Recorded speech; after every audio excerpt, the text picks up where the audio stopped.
Assalamualaikum warahmatullahi wabarakatuh. Alhamdulillah rabbil alamin wassalatu wassalamu ala asyrafil anbiya wal mursalin sayyidina Muhammad wa ala alihi wa sahbihi ajma'in. Rabbi shrah li sadri wa yassir li amri wa hlul 'uqdatam min lisani yafqahu qawli. Amma ba'du.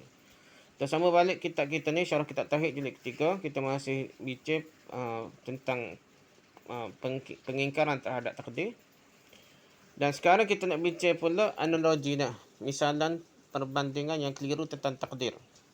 Terdapat 3 contoh analogi, perbandingan, tamsilan yang keliru tentang takdir. Pertama, perumpamaan guru dan murid-muridnya. Ya. Dia guna guru dan murid-murid sebagai perumpamaan tentang takdir. Perumpamaan ini adalah perumpamaan yang sangat-sangat sering disampaikan oleh tok-tok guru, tok-tok ustaz dah. Terlihat sangat logik lah. Logik. Apa logik? Padahal ini adalah akidah orang-orang Qadariyah yang sebenarnya guna kaedah guru dan anak murid ni adalah orang-orang Qadariyah. Perumpamaan ini mengetahui bahawasanya guru telah mengetahui kemampuan masing-masing murid. Lalu kemudian sang guru membuat ujian kepada murid-muridnya. Maka sebelum sang murid melakukan ujian, sang guru sudah mengetahui hasilnya. Itu kita rajin dengar ustaz-ustaz nak mengajar dah. Guru dianalogikan sebagai Allah dan murid-murid sebagai hamba manusia gapan makhluk dah. Artinya Allah SWT telah mengajarkan, menjelaskan pada sang hamba cara-cara menghadapi ujian. Namun sebelum Allah memberikan ujian pada sang hamba, Allah telah tahu bahawa si A nilainya 10, si B nilainya 4, si C nilainya 7 dan seterusnya. Secara sepintas lalu akidah ini sangat logik juga kita mikir dah. Akan tapi kenyataannya tidaklah benar. Kesalahannya terletak pada poin di mana Allah SWT tidak memiliki andil, tidak memiliki peranan dalam keberhasilan sang hamba dalam melewati ujian. Jadi seolah-olah tidak dia buat tanpa kuasa Allah. Sebenarnya semua tu perbuatan baik buruk, comel, rizak, tindakan hamba tu adalah dengan kuasa Allah. Guru ni tak ada peranan dah. Dia jajar je tahu walaupun logik. Dia boleh teka budak ni boleh A, boleh B, ni boleh teka dah. Dan teka-teka betul, tapi bukanlah dia usaha dengan budak ni. Tapi kalau kita makhluk ni, nak nulis pun nak tenaga ke apa semua tu, Allah buat ni. Jadi lain tu ni. Jadi kita nampak macam betul logik perbandingan misalan atau tamsilan ataupun panggil analogi dengan Allah sebagai guru dan hamba sebagai makhluk sebagai murid-murid tu. Tapi sebenarnya ia ada unsur dia panggil unsur qadariyah dia. Seolah-olah perbuatan hamba tidak ada kaitan dengan kuasa Allah. Allah hanya mengetahui dan menjelaskan tentang ilmu tersebut sahaja. Adapun yang menjalankan takdir tersebut adalah sang hamba itu sendiri. Jadi seolah-olah Allah tidak ada kuasa Allah, perbuatan Allah dalam perbuatan makhluk. Ketahuilah bahawa inilah akidah qadariyah. Kerana qadariyah mengatakan bahawa Allah SWT hanya sekadar mengetahui dan mencatat. Akan tapi Allah tidak berkehendak terhadap hamba-hambanya, tak ada kehendak. Maka analogi seperti ini adalah salah dari 3 sisi. Pertama, guru hanya sekadar mengetahui. Yang kedua, guru tidak berkehendak. Yang ketiga, dan guru tidak melakukan perbuatan, penciptaan perbuatan. Jadi guru tidak melakukan penciptaan perbuatan tersebut. Itu salah. Jadi kita aja dengar itu adalah analogi. Walaupun tok guru, tok ustaz buat perbandingan gitu, sebenarnya itu adalah analogi qadariyah. Yang kedua, perumpamaan pelatih dan para pemain bola. Pelatih berkata kepada kapten ke-11 sana, sebelah pemain. Di hadapanmu ada 3 kemungkinan. Pertama, jika menggunakan taktik pertama, maka hasilnya akan demikian dan demikian. Yang kedua, jika menggunakan taktik kedua, maka hasilnya akan demikian dan demikian. 3, jika menggunakan taktik ketiga, maka akan hasilnya akan demikian dan demikian. Maka kemudian yang memilih taktik ada sang kapten. Dia boleh memilih salah satu dari 3 taktik yang akan digunakan dalam bermain bola sepak. Perumpamaan ini menyebutkan bahawa Allah itu pelatih dan hamba adalah sang kapten makhluk. Di mana letak kesalahan perumpamaan ini?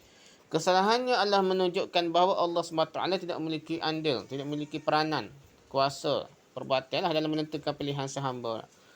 Perumpamaan ini hanya memberikan penjelasan dan tidak menentukan jalan mana yang akan diambil oleh sang hamba. Namun yang benar adalah Allah SWT telah menjelaskan jalan bagi sang hamba. Dan Allah SWT juga telah menentukan jalan sang hamba, yang mentakdirkannya menciptakan perbuatan tersebut. Yang ketiga, perumpamaan dengan grafik. Sebahagian orang tak kala menjelaskan tentang takdir, mereka membuat grafik seperti di bawah ini lah. Buat macam graf lah. Takdir ni Y sama X dulu, kata takdir lah. Usaha hamba. Lepas tu, ni apa usaha tu. Grafik ini menjelaskan bahawa Y bergantung dengan X. Apabila variable X berubah, maka Y juga akan berubah. Kesalahan model grafik di atas adalah kerana menyebutkan X lebih dahulu daripada Y. Atau mengatakan X sama dengan Y. Artinya mereka menyebutkan bahawa usaha seorang lebih dahulu daripada takdir. Jadi usaha tu boleh mengatasi takdir lah. Padahal kita tahu bahawasanya takdir mendahului perbuatan hamba. Takdir Allah tetapkan awal-awal. Sekilas analogi ini, perbandingan ini, tamsilan ini baguslah. Nampak pun hebat dan baguslah. Akan tetapi ketahuilah bahawasanya ini adalah perumpamaan yang keliru. Maka yang benar adalah Y takdir lebih dahulu daripada X usaha hamba. Dan tidak menggunakan graf ini. Salah satu dari akidah orang-orang al-filsafah. Ni Ali Ibn Sina, Farabi dan golongan-golongan Aristotle itulah. Mengatakan bahawasanya Allah SWT ketika menciptakan, Allah hanya membuat aturan-aturan yang barang siapa yang mengambil aturan tertentu, maka dia akan menempuh jalan tersebut. Akan tapi tujuannya belum ditulis oleh Allah SWT. Oleh kerana itu dikatakan bahawasanya akidah orang-orang ahli filsafah ini mirip dengan perumpamaan analogi grafik ini. Jadi Allah buat sistem ni. Sunnatullah sistem menyebabkan orang akan tempuh jalan tersebut lah. Seolah-olahnya dia buat sistem tapi Allah tidak ada peranan untuk mencipta perbuatan hamba. Jadi salah situ pula dah. Ini golongan al-falsafah. Okey, jadi perbandingan analogi tamsilan yang keliru tentang takdir ni ada 3 dah. Pertama, dia kata perumpamaan perumpamaan guru dengan muridnya. Sang guru telah mengetahui kemampuan masing-masing murid. Lalu kemudian sang guru membuat ujian kepada murid-muridnya. Maka sebelum sang murid melakukan ujian, sang guru sudah mengetahui hasilnya. Boleh letak kesalahannya terletak pada poin di mana Allah tidak memiliki andil, tidak memiliki peranan atau kuasa dalam keberhasilan sang hamba dalam melewati ujian. Seolah-olahnya kuasa hamba sendiri dan Allah tidak menciptakan perbuatan hamba. Allah hanya mengetahui dan menjelaskan tentang ilmu tersebut sahaja. Adapun yang menjalankan takdir Allah sang hamba itu sendiri. Ni akidah Qadariyah. Yang kedua, perumpamaan pelatih dengan pemain bola. Pelatih berkata kepada kapten keselamasan, kapten main bola tu, di hadapanmu ada 3 kemungkinan. Pertama, jika menggunakan taktik pertama, maka hasilnya akan demikian dan demikian. Yang kedua, jika menggunakan taktik kedua, maka hasilnya akan demikian dan demikian. Yang ketiga, jika menggunakan taktik ketiga, maka akan hasilnya akan demikian dan demikian. Maka kemudian yang memilih taktik adalah sang kapten lah. Dia boleh memilih salah satu dari 3 taktik yang akan digunakan. Akan dia gunakan, pasukan yang gunakan dalam bermain bola sepak. Letak kesalahannya.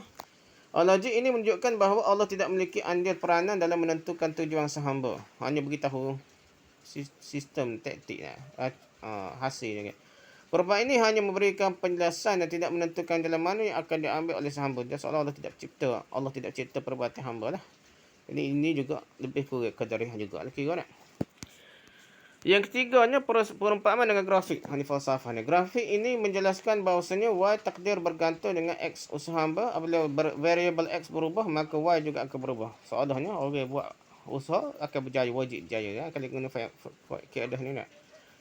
Letak kesalahannya grafik menyebutkan bahawa usaha seorang lebih dahulu daripada takdir. Padahal kita tahu bahawasanya takdir mendahului perbuatan hamba. Di antara akidah orang-orang ahli filsafat. Ketahuilah bahawa banyak orang yang berbicara tentang takdir dengan logik. Ingin semuanya masuk ke dalam logikanya dah, dalam logik pemikirannya lah. Akan tapi kejadiannya tidaklah seperti yang dia harapkan. Hasilnya bahkan tidak berlogik, tidak logik fikiran mereka dan tidak masuk akal. Dan bahkan menimbulkan kelaziman yang buruk. Jadi tak logik pula. Ia berasa logik, tapi sebenarnya tak logik dah. Memang benar bahawa ada hal-hal dalam akidah Ahlussunnah yang ketika membahas hal tersebut akal kita tidak mampu untuk memikirkannya. Maka cukuplah akal kita sampai di situ saja. Iaitu pada titik poin bahawa semua yang diciptakan oleh Allah namun kita punya kehendak. Kita tahu kehendak kita namun kita tidak tahu bagaimanakah takdir kita. Takdir tak kita nak gini belum tentu boleh. Dunia pun gitu. Sebetullah akhirat. Jadi kita minta selamat lah. Ya Allah, yang jelas Allah telah menjelaskan bahawa yang berbuat baik masuk syurga dan yang berbuat buruk masuk neraka. Maka tidak mungkin di akhirat seseorang akan mengatakan Allah telah mentakdirkan aku masuk neraka. Tak boleh kata nah. Dari mana dia boleh tahu bahawa dia ditakdirkan masuk ke dalam neraka? Bukankah Allah telah memberikan kepadanya pilihan? Allah SWT firman, wahadainahun najdain. Dan kami telah menunjukkan padanya dua jalan, kebajikan dan kejahatan. Allah. Surga apa ni? Jadi ayat ke-10. Jadi sininya Allah beri pilihan. Kita ni fikir sebagai hamba, kita ada di depan kita ada pilihan nak buat benda baik atau benda buruk. Hakikatnya tu segi. Dan hakikat ilmu hakikat apa melibatkan sifat ketuhanan, kita tak boleh lebih lah. Berhenti situ dah. Fikir hak kita boleh buat mampu usaha dah. Bukankah hidup kita ini pilihan? Jika seandainya hidup kita ini paksaan, maka tentulah berbuat maksiat tidak menjadikan kita berdosa. Namun kenyataannya sebahagian kita bermaksiat tanpa paksaan sama sekali. Bahkan meskipun sudah dilarang orang oleh ustaz ke, oleh isteri, oleh sahabat, namun tetap saja sebahagian kita tetap berbuat maksiat. Bukankah itu menunjukkan bahawa tidak ada yang memaksa kita untuk bermaksiat? Lantas dari manakah seorang boleh mengatakan bahasanya dia telah dipaksa untuk bermaksiat? Ini kata Allah seolah paksa dia lah. Kononnya dah. Ketahuilah bahawa tidak ada seorang pun yang boleh berhujah di hadapan Allah SWT kelak dengan dalil takdir untuk menyalahkan Allah. Dia buat maksiat ni. Tak boleh lah. Yang ketiga ada yang ke-6. Yang keempat kelima ni. Ringkasan sikap kelompok-kelompok terhadap perbuatan hamba. Pertama, ahli sunnah wal jamaah. Ahli sunnah mengatakan tentang perbuatan hamba. Af'alul ibad makhluqah. Wal ibad qudratun wa mu'assaratun. Perbuatan-perbuatan hamba diciptakan oleh Allah. Namun makhluk memiliki kehendak. Qudratun wa mu'assaratun. Dan kemampuan yang berpengaruh. Jadi itu ahli sunnah lah. Yang kedua, qadariyah. Qadariyah mengatakan bahasanya al-af'alul ibad ghairu makhluqah. Perbuatan-perbuatan hamba bukanlah ciptaan Allah. Ini qadariyah. Dan jabariyah pula mengatakan af'alul ibad makhluqah wala qudrah lil ibad. Perbuatan-perbuatan hamba adalah makhluk ciptaan Allah dan manusia tidak berkehendak dan tidak berkuasa. Semuanya terpaksa. Maksudnya lah. Itu jabariyah. Asy'ariyah pula dah mengatakan tentang perbuatan hamba af'alul ibad makhluqah walil ibad qudratan walakinnaha ghairu mu'assaratun. Perbuatan-perbuatan hamba adalah makhluk dan hamba memiliki kehendak, kemampuan namun tidak berpengaruh lah. Dia kata pisau tidak memotong tegap begitulah kata dah.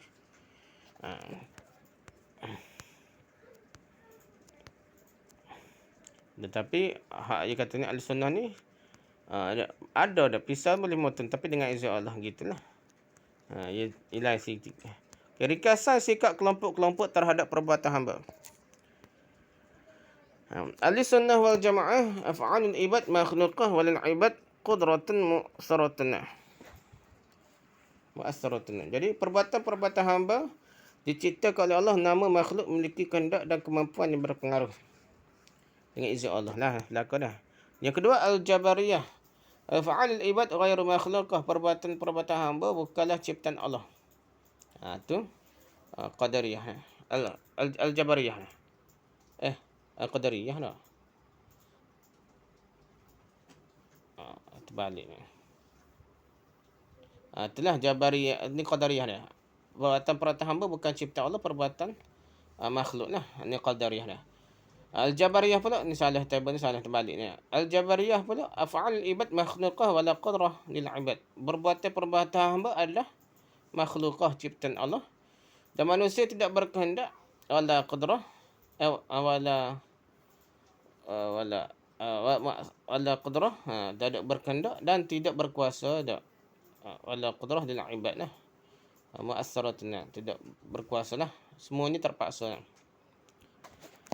La qudrah lil ibad. Jadi dia tidak ada kehendak dan kuasa, tidak berkuasa dah. Ni jabariyah.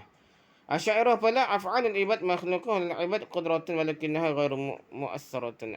Perbuatan hamba adalah makhluk dan hamba memiliki kehendak, kemampuan namun tidak berpengaruh. Dia kata pisau tidak boleh memotong lah. Dah. Yang memotongnya Allah. Gitu lebih kurang. Ia tidak gitulah maksud telajak berhati-hati, ada tanzih, ada nak pergi dekat dengan Jabariyah. Okey, tak apalah. KF pencatatan takdir. Ni 4 5 6 kena dia pencatatan takdir. Takdir dicatat di Lauhul Mahfuz. Dicatat 50,000 tahun sebelum Allah SWT menciptakan langit dan bumi. Semua takdir dicatat dengan detail, dengan terdetail ada. Dan yang mengetahui isinya hanyalah Allah SWT jua. Nabi SAW maupun malaikat tidaklah mengetahuinya. Jadi takdir yang Allah catatkan ada 3 jenis takdir.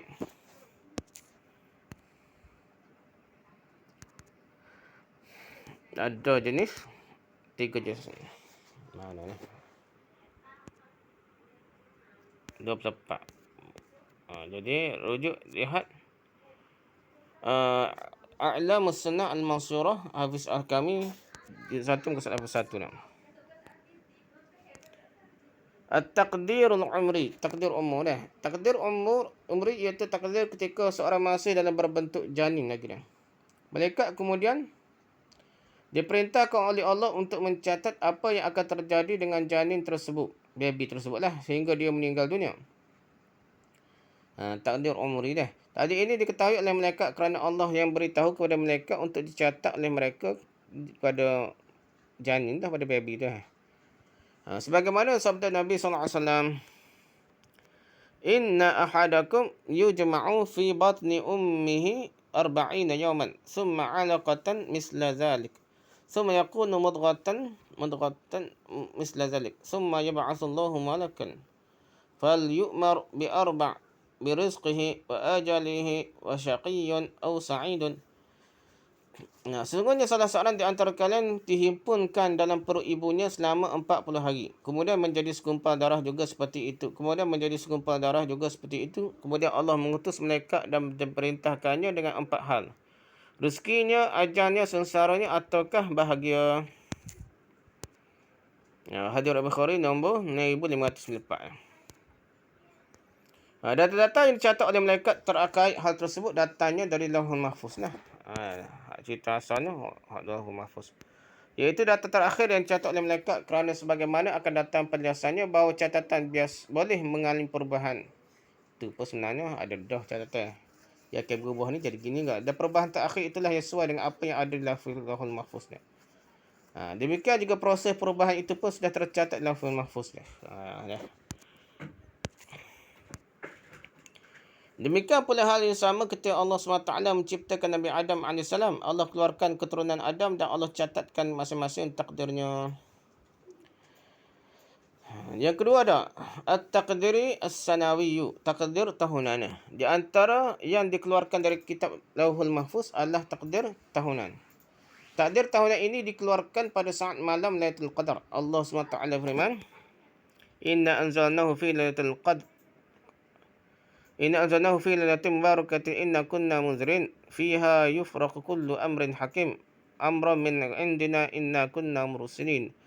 Sesungguhnya kami menurunkannya pada malam yang diberkahi. Sesungguhnya kami ialah yang memberi peringatan. Pada malam itu dijelaskanlah segala urusan yang penuh hikmah, iaitu urusan dari sisi kami. Sungguh kamilah yang mengutus rasul-rasul. Surah Ad-Dukhan ayat 3 hingga 5. Takdir tahunan ini diambil dari Lauhul Mahfuz yang menyebutkan tentang takdir 1 tahun ke depan, iaitu hingga malam Lailatul Qadar berikutnya. Yang ketiga pula At-Taqdirul Yaumi, iaitu takdir harian. Sebahagian para ulama berpendapat bahawa takdir harian ini ada dan sebahagian lagi mengatakan tidak ada. Adapun Ibn Qayyim mengatakan takdir harian itu ada berdasarkan firman Allah SWT, Kullu yawmin huwa fi sya'n. Setiap waktu dia dalam kesibukan. Surah Rahman ayat 8. Iaitu setiap hari Allah memerintahkan mereka untuk melakukan ini dan itu secara harian, sehinggalah terjadi disebut sebagai takdir harian. Jadi pencatatan takdir dicatat dalam mahfuz, diturunkan pada malaikat. Ada takdir umri. Takdir umur lah ketika dalam janin, ketika Nabi Adam ciptakan. Masa tu ajak dah empat nasib. Mana syurga, neraka, syaki, bahagia, macam-macam lah. Yang kedua, at-taqdir sanawi, takdir tahunan. Ini ketika malam Lailatul Qadar. Yang ketiga, takdir al-yaumi. Oleh kerana itulah, ada perbezaan antara catatan malaikat dan catatan di Lauhul Mahfuz. Di antaranya pertama, Catatan Lauhul Mahfuz merupakan takdir yang awal, adapun catatan malaikat adalah takdir kebelakangan, iaitu catatan malaikat tentang takdir adalah muncul setelah catatan di Lauhul Mahfuz. Kedua, catatan di Lauhul Mahfuz dicatat oleh Al-Qalam pena sebagaimana disebutkan dalam hadis, adapun catatan malaikat dicatat oleh malaikat dengan cara sendiri dia. Yang ketiga, catatan di Lauhul Mahfuz hanya diketahui oleh Allah SWT sahaja, adapun catatan malaikat mengetahui seketika telah dicatat atau telah terjadi. Dan dari penjelasan di atas menyebutkan bahawa malaikat hanya tahu takdir tentang umur seseorang, takdir tahunan dan takdir harian, adapun tentang masa depan tidaklah diketahui juga. Yang keempat, catatan di Lauhul Mahfuz tidak akan berubah sebagaimana disebutkan dalam hadis bahawa ketika Nabi SAW menyampaikan tentang takdir, Ya Rasulullah, bayyin lana dinana ka'anna khuliqna al-an fima al-amalu al-yawma afima jaffat bihil aqlam wa jarat bihil maqadir am fima nastaqbilu. Qala la bal fima jaffat bihil aqlam wa jarat bihil maqadir. Qala fa fima al-amalu. Faqala i'malu fa kullu muyassarun. Suatu ketika Suraqah bin Malik bin Ju'sham datang kepada Rasulullah SAW. Seraya berkata, Ya Rasulullah, terangkanlah pada kami agama ini. Seolah-olah kami baru diciptakan. Apakah hakikat amalan hari ini? Apakah kerana telah tertulis oleh pena yang telah kering dan takdir yang pasti berlaku, ataukah amalan yang harus kita hadapi? Rasulullah menjawab, tidak, tetapi kerana pena yang telah kering dan takdir yang mesti berlaku. Suraqah berkata, lalu untuk apa kita beramal? Tahu dah kita ni ahli neraka, ahli syurga ke? Allah tahu belakang dah. Untuk apa kita beramal? Rasulullah menjawab, beramallah kerana semuanya akan dipermudahkan. Jadi akan dipermudahkan kalau ahli syurga mudah buat amal ahli syurga. Hadis riwayat Muslim nombor 2648. Artinya seorang akan diarahkan masing-masing kepada takdirnya. Oleh kerananya, dalam suatu hadis Nabi SAW juga bersabda, wa'lam annal ummah law ijtama'at ala an yanfa'uka bi syai'in lam yanfa'uka illa bi syai'in qad katabahu Allah laka. Wa law ijtama'u ala an yadurruka bi syai'in lam yadurruka illa bi syai'in qad katabahu Allah 'alaika. Rufi'atil aqlamu wa jaffat suhuf.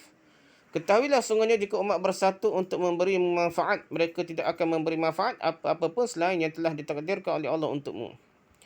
Dan seandainya bila mereka bersatu untuk membahayakan kamu, mereka tidak akan membahayakan kamu sama sekali kecuali apa yang telah ditakdirkan oleh Allah padamu. Pena-pena telah diangkat dan lembaran-lembaran telah kering. Yang ini takdir telah ditetapkan, putus tak boleh berubah. Hadis Tirmizi nombor 2519 dan Albani mengatakan hadis ini sahih. Adapun catatan malaikat boleh berubah kerana malaikat tidak tahu isi Lauhul Mahfuz. Dan perubahan yang ada pada catatan malaikat tersebut telah ada di Lauhul Mahfuz. Allah SWT firman, Ya muhillahu ma yasha' wa yuthbit wa indahu umul kitab. Allah menghapus dan menetapkan apa yang dia kendaki dan di sisinya lah terdapat umul kitab Lauhul Mahfuz. Surah Ar-Ra'd ayat 39. Maksudnya adalah perubahan dan penetapan yang Allah tetapkan pada catatan malaikat itu itu ada perubahan serta hasil perubahan yang telah ada di Lauhul Mahfuz. Maka jangan kemudian kita menyangka bahawasanya perubahan catatan yang ada pada malaikat menunjukkan bahawa catatan di Lauhul Mahfuz juga berubah. Tidaklah demikian. Oleh kerananya ketika Nabi SAW juga mengatakan, La yaruddu al-qada'a illa du'a wa la yazidu fil umri illa al-bir. Tidak ada yang dapat mencegah takdir kecuali doa dan tidak ada yang boleh menambah umur kecuali amal kebajikan. Hadis riwayat Tirmizi nombor 2139 dinahsan oleh Albani. Iaitu maksudnya seorang yang berdoa dan berubah kerana doa tersebut, maka Allah perintahkan malaikat untuk merubah catatan takdir yang ada pada malaikat. Namun peristiwa perubahan catatan yang ada pada malaikat itu telah dijelaskan dicatat di Lauhul Mahfuz 50,000 tahun sebelum Allah menciptakan langit dan bumi. Tentunya di balik ini semua ada hikmah yang Allah kehendaki yang mungkin kita tidak dapatlah mengetahuinya. Lihat Majmu' Fatawa Ibn Taymiyah juzuk 14 muka surat 490 hingga 493. Wirqatul Mafatih Mula Al-Qari juzuk keempat muka surat 1528. Catatan Lauhul Mahfuz merupakan takdir awal pencatatan malaikat merupakan takdir belakangan. Catatan Lauhul Mahfuz yang mencatat adalah al-qalam, pena tak. Pada catatan malaikat yang mencatatnya adalah malaikat lah. Catatan Lauhul Mahfuz yang mengetahui hanyalah Allah sahaja. Pencatatan malaikat juga tahu ketika diberitahu atau telah terjadi. Jika empat, catatan Lauhul Mahfuz, catatan tidak boleh berubah sama sekali. Pencatatan malaikat, catatan boleh berubah. Wallahu alam. Jadi kita matan isi kandungan bab ini keterangan tentang wajibnya beriman kepada qadar, keterangan tentang cara beriman kepada qada dan qadar, amal ibadah seorang sia-sia jika tidak beriman kepada qadar. Yang keempat disebutkan bahawa seorang tidak akan merasakan iman sebelum ia beriman kepada qadar. Yang kelima penjelasan bahawa makhluk pertama diciptakan oleh Allah iaitu kalam. Yang keenam dipertahukan dalam hadis bahawa dengan perintah dari Allah menulis ketentuan-ketentuan sampai hari kiamat. Yang ketujuh Rasulullah SAW menyatakan bahawa dirinya lepas dari orang yang tidak beriman kepada qadar. Yang ke-8 tradisi para ulama salaf dalam menghilangkan keraguan iaitu dengan bertanya kepada para ulama.